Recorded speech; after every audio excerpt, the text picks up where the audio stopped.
Jack, there's this thing that happens in marriage therapy where I can see a couple and in the first couple minutes tell you where this whole thing's about to go.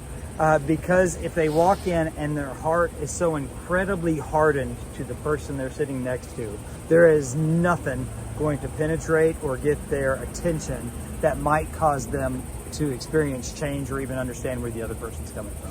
Yeah, I like to look at it this way. If you have a hard heart, it's because you've built up a wall, and walls are hard. You ever hit a wall before? It's really hard. Walls are hard, and that's what happens is when you start building up walls to not get hurt, you end up hurting yourself a lot worse. There's a biblical precedence where a lot of bad things happen in the Bible to people who harden their heart towards God. Pretty much what they're saying when they do that is they're saying that they don't want to hear what he has to say and they're not going to respond to it. Do that in your relationships and you'll end your relationships. You can do it. It doesn't work out good.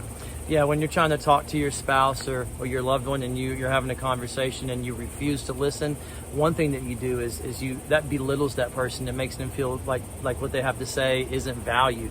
And that's one thing. If you devalue somebody, it's not going to make them ever want to be around you, or especially not love you and put themselves out there to get hurt like that.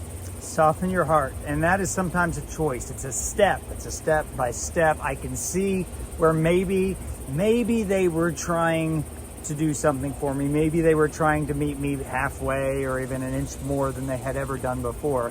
Soften your heart to the fact that every person that you encounter, every person that you meet, they're going through things and they have their perspective.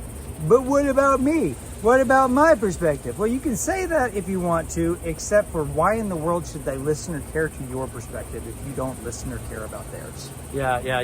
This is a give and take. This is a two-way street, and I think that's one of the most important things is to be able to accept somebody else and what they're trying to say to you, and give value to what they have to say. And we can't do that if our hearts are hard, because if our hearts are hard, we're just going to put up the wall. Blah blah blah blah blah blah. Are you talking? I don't hear you.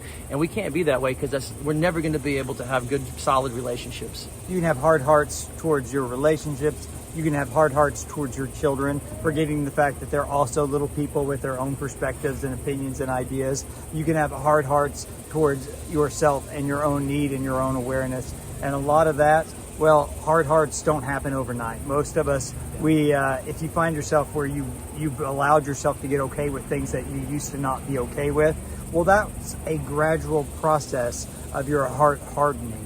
The best way to kind of start taking that down is whenever you start really looking at where your heart is hardening, and then seeing what you can do to add a little bit of softening or water or life or anything that might make it where you're open to the possibility of change. Yeah, if you're struggling with this and this might be your issue, we deal with that. Come see us. We'd love to help you out.